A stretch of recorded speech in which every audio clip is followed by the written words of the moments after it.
Hello children, welcome back to Science World video series chess for beginners part 4। इस video में हम सीखेंगे 3 और ओपनिंग स्ट्रेटजीज और खेलेंगे एक game for Kings checkmate. Last video में हमने द इटालियन गेम और द सिसिलियन डिफेंस ये दोनों स्ट्रेटजी सीखी थी। आई होप आप प्रैक्टिस कर रहे होंगे। आज हम थर्ड स्ट्रेटजी सीखेंगे, ओपनिंग स्ट्रेटजी, जिसको हम कहते हैं फ्रेंच डिफेंस। फ्रेंच डिफेंस भी एक सॉलिड और पॉपुलर ओपनिंग है। ये ओपनिंग ब्लैक के लिए होती है जब वाइट गेम की शुरुआत करता है E4 से। तो ये E4 से शुरू कैसे होगा गेम, चलिए देखते हैं।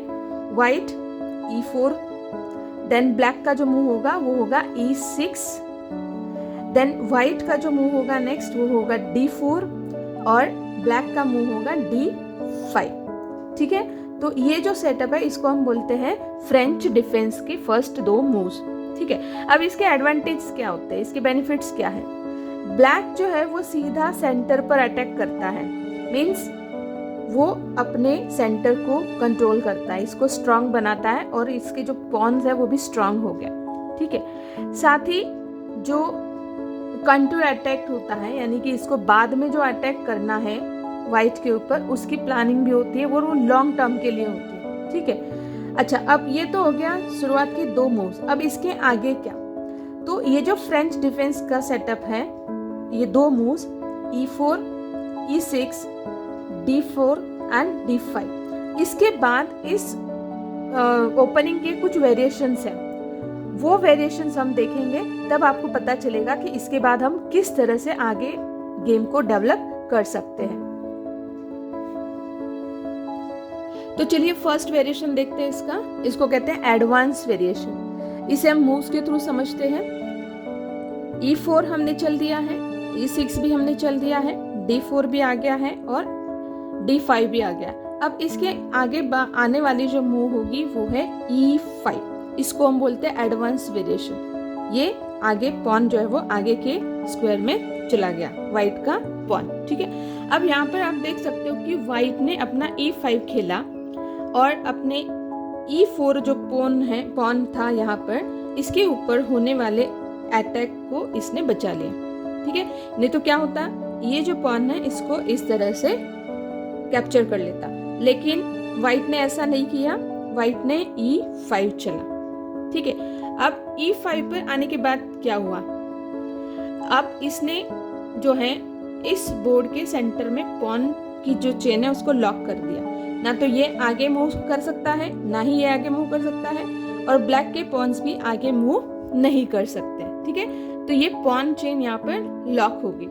और व्हाइट को एक एडवांटेज मिलता है, स्पेस एडवांटेज। स्पेस एडवांटेज मतलब वो अपने जो पीसेस है उनको आगे इजीली डेवलप कर सकता है। C1 जो बिशप है, F1 जो बिशप है, देन ये जो दोनों नाइट्स है, इनको वो इजीली आगे ला सकता है, डेवलप कर सकता है। तो इसके पास ज्यादा जगह है बोर्ड पर, है ना। एक बात याद रखना इससे रिलेटेड, जिसके पास ज्यादा जमीन होगी वो अपने टेंट अच्छे से लगा सकता है ना। जब लड़ाई होती है तो सैनिकों के लिए टेंट्स लगते हैं, आपको ध्यान होगा, आपने देखा होगा टीवी फिल्मों में, है ना। तो याद रखना जिसके पास ज्यादा जगह होगी वो अपने टेंट अच्छे से लगा सकता है, यानी कि वो अपने पीसेस को अच्छे से मूव कर सकता है। ये बात हमेशा याद रखना। ठीक है, तो इस तरह से यहाँ से E4 जो E5 पे चला है, ये होता है एडवांस वेरिएशन किसका, फ्रेंच डिफेंस का। ठीक है, लेकिन इसमें कुछ नुकसान भी होता है। व्हाइट का जो किंग है वो एक्सपोज हो गया पूरी तरह से, है ना, इस पे कहीं से भी अटैक हो सकता है। व्हाइट की जो पॉन चेन है वो कमजोर हो गई, यानी कि व्हाइट के जो पॉन्स है वो आगे नहीं चल सकते, वो आगे जा ही नहीं सकते क्योंकि वो ब्लॉक हो गए हैं। देन ब्लैक का जो बिशप है वो भी ब्लॉक हो गया, ये वाला बिशप जो है वो ब्लॉक हो गया। जब तक ये नहीं हटेगा ये बिशप आगे नहीं आ सकता। सेकंड जो वेरिएशन है इसका वो है एक्सचेंज वेरिएशन। इसे हम मूव्स के साथ समझते हैं। ठीक है, वापस से दोनों जो मूव्स हैं वो सेम है, E4, E6, D4 and D5। ठीक है, थर्ड मूव में जो व्हाइट का मूवमेंट होगा वो होगा EX D5, मतलब E पे जो पॉन था उसने D5 पॉन को कैप्चर किया, एक्स का मतलब होता है कैप्चर करना, ठीक है। देन ब्लैक ने क्या मूव किया, उसने भी EX-D5 किया, मतलब उसने भी D5 का जो पॉन है उसको कैप्चर कर लिया। अब इस वेरिएशन में वाइट E4 पॉन जो था, इस पर होने वाले अटैक को सिंपल तरीके से ब्लैक ने हैंडल किया D5 पर एक्सचेंज करके, मींस कैप्चर करके। इससे क्या हुआ, ब्लैक का जो C8 बिशप है वो फ्री हो गया, ठीक है। ये यहाँ पर आगे की तरफ डेवलप हो सकता है। अब ये तो हो गया, तुमने एक मेरा मार दिया, मैंने तुम्हारा एक मार दिया, ठीक है, एक्सचेंज हो गया। लेकिन इस पोजीशन की वजह से, यानी कि इस मूव की वजह से दोनों तरफ, बोर्ड के दोनों तरफ जो पोजीशन है वो सिमेट्रिकल हो जाती है। सिमेट्रिकल होना मतलब बोर्ड पर दोनों तरफ एक जैसा पैटर्न हो गया, आप खुद ही देख लीजिए, है ना, दोनों का जो पैटर्न है वो बिल्कुल सेम है। ये एक बहुत सिंपल और सेफ स्ट्रेटेजी है जिसमें ज़्यादा सोचने की ज़रूरत नहीं होती है, ज़्यादा नॉलेज की ज़रूरत नहीं होती। इसका नुकसान वाइट को होता है क्योंकि वाइट को अपना प्लान पहले दिखाना पड़ता है। अब जैसे दोनों तरफ सिमेट्रिकल हो गया है ना, इसका भी और इसका भी सेम है, वाइट और ब्लैक का। लेकिन अब जो नेक्स्ट मूव होगा वो किसका है, वाइट का। तो वाइट अपना प्लान पहले स्टार्ट करेगा, है ना, तो अटैकिंग चांसेस जो है इसके वो कम हो जाते हैं। तो ऐसे समय में दोनों प्लेयर्स को दिमाग के साथ खेलना पड़ता है ना। तो अब आप इस ओपनिंग स्ट्रेटेजी के साथ भी चेस खेल सकते हो। ये बहुत अच्छा एक ओपनिंग स्ट्रेटेजी है, बहुत सिंपल है। जब आप फर्स्ट टाइम इसको खेलोगे तो आप समझ जाओगे कि आपको एक्सचेंज करना है पॉन को, ठीक है। फिर आगे आप अपने दिमाग से थोड़ा सा इसको पीसेस को डेवलप कर सकते हो। तो ये एक सिंपल इसका वेरिएशन है फ्रेंच डिफेंस का। तो बच्चों आपको एडवांस वेरिएशन और एक्सचेंज वेरिएशन में डिफरेंस समझ में आ गया होगा, है ना। वापस एक बार रिवाइज करते हैं। एडवांस में जो पॉन है वो आगे 1 स्क्वायर आगे जाता है E5 पे, और एक्सचेंज में क्या होता है, ये दोनों एक दूसरे को मारते हैं, तो 2 पॉन जो वो बोर्ड से बाहर हो जाते हैं, ठीक है। तो ये हो गया आपका एडवांस और एक्सचेंज वेरिएशन। थर्ड वेरिएशन है क्लासिकल वेरिएशन, जिसमें व्हाइट जो है वो नाइट को डेवलप करता है, यानी कि इस मूव को हम बोलेंगे NC3, नाइट C3 पर आ गया, ठीक है। इसके बाद जो नेक्स्ट थर्ड मूव होगा व्हाइट का वो होगा NC3। अब NC3 के बाद क्या होगा, इसके आगे क्या, अब ब्लैक की मूव है, उसके पास 3 ऑप्शंस होते हैं। फर्स्ट जो है उसको हम विनवेयर वेरिएशन कह सकते हैं। विनवेयर वेरिएशन में ब्लैक जो है वो BB4 चलता है। BB4 यानी बिशप जो है वो B4 पे आता है। अब B4 पर आने के बाद क्या होता है कि इसने नाइट को पिन कर दिया, मतलब ये इसको मार सकता है ना, it can capture night NC3। और इनडायरेक्टली E4 जो पॉन है, जो नाइट हमने इस पॉन की सेफ्टी के लिए यहाँ लगाया था ताकि ये वाला जो पॉन है इसको कैप्चर नहीं करे, तो इसके ऊपर भी प्रेशर आ गया, है ना। तो 2 चीजें हो सकती है, नाइट और पॉन जो है दोनों पर यहाँ पर अटैक हो सकता है, प्रेशर बन सकता है, ठीक है, कैप्चर हो सकते हैं। अब इस सिचुएशन के बाद जो कॉमन कंटिन्यूएशन होते हैं गेम में वो मैं आपको बताती हूँ। तो इसके बाद व्हाइट चलेगा E5, ये इसको ब्लॉक कर देगा, इसको सेव करना है ना, इसको मरना नहीं है, तो आगे चला जाएगा, तो यहाँ पर ये सेफ हो गया, ठीक है।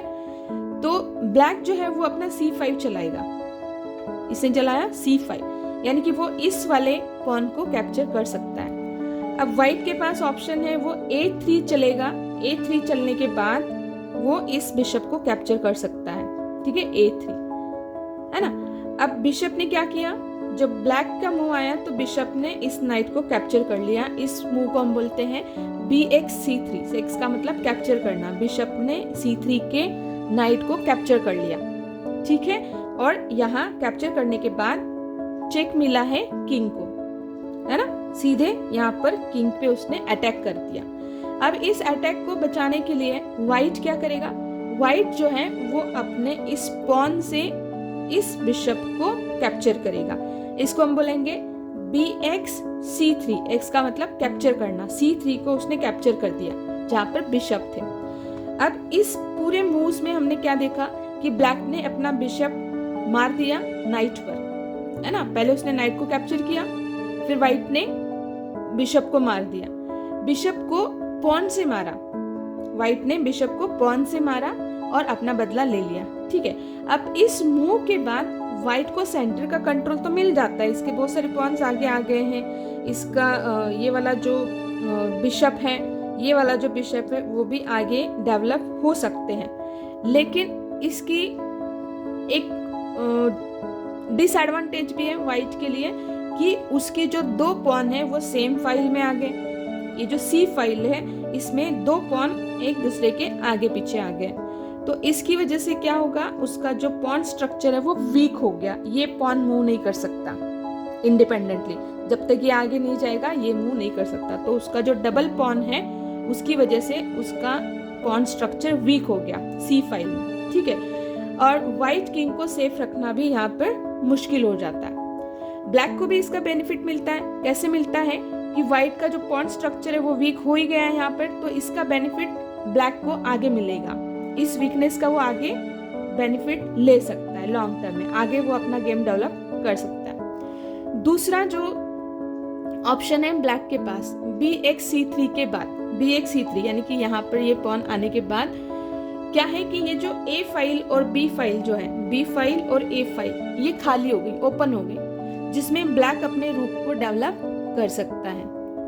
ब्लैक के लिए यहाँ पर तीसरा इंपॉर्टेंट ऑप्शन हो सकता है कि वो अपने c5 को चलाए, है ना, देन अपने क्वीन, नाइट, बिशप इनको यूज करके व्हाइट का जो क्वीन साइड पार्ट है, यहाँ से यहाँ वाला जो पार्ट है लेफ्ट साइड वाला, उसके ऊपर वो प्रेशर बना सकता है।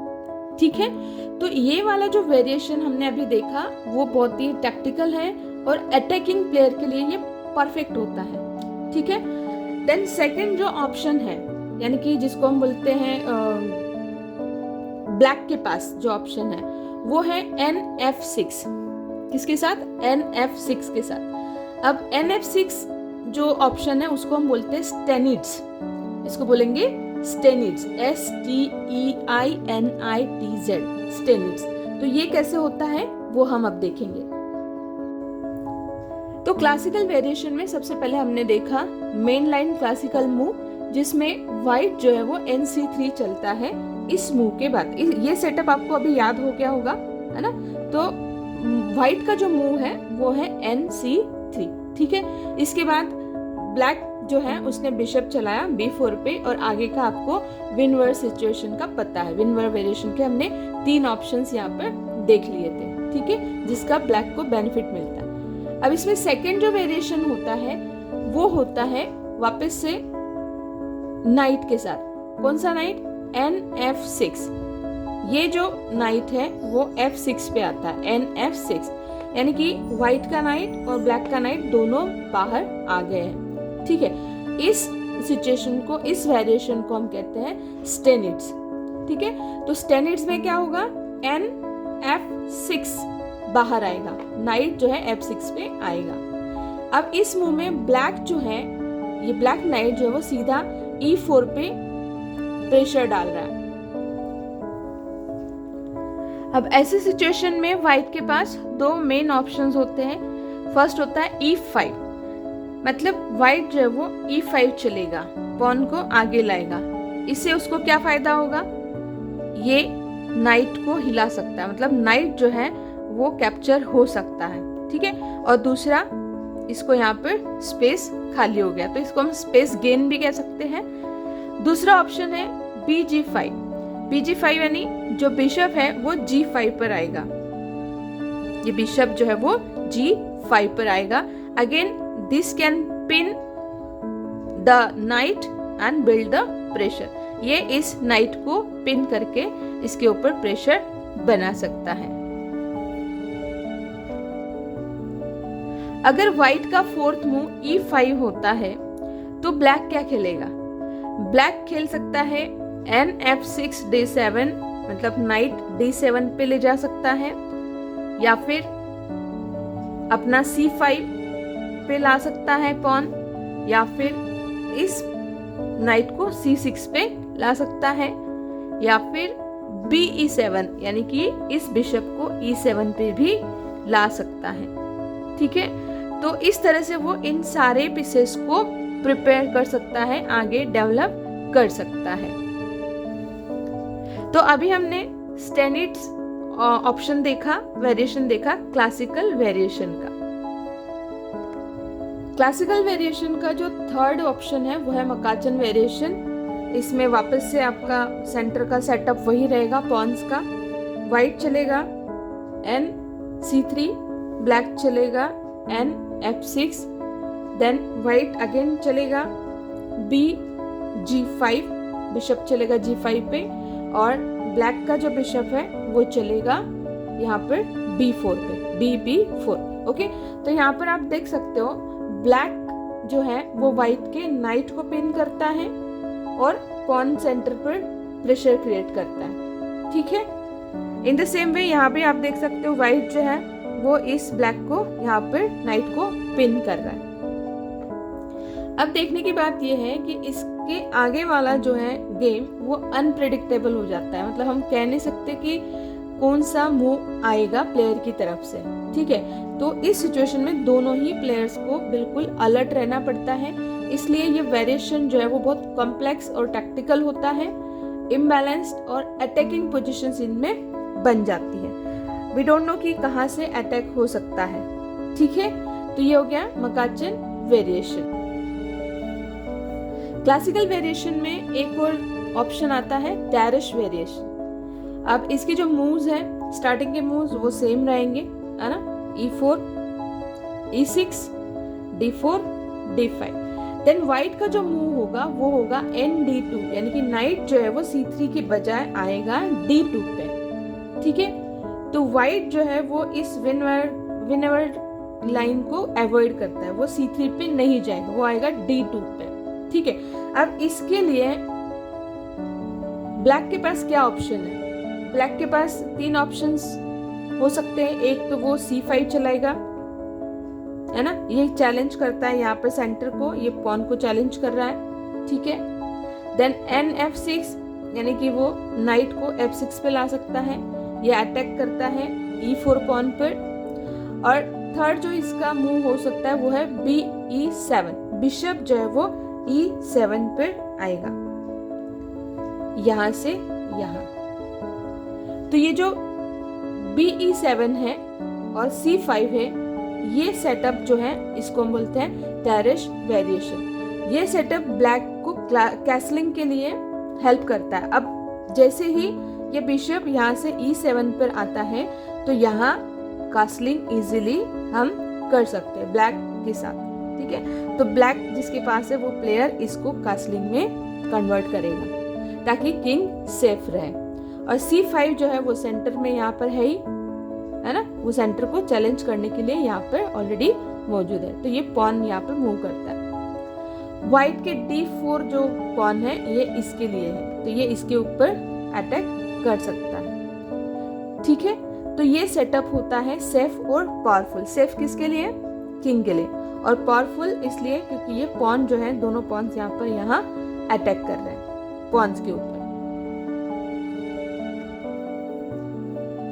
तो बच्चों अभी तक हमने तीन ओपनिंग स्ट्रेटेजीज देख ली है, the Italian game, the Sicilian defence and French defence.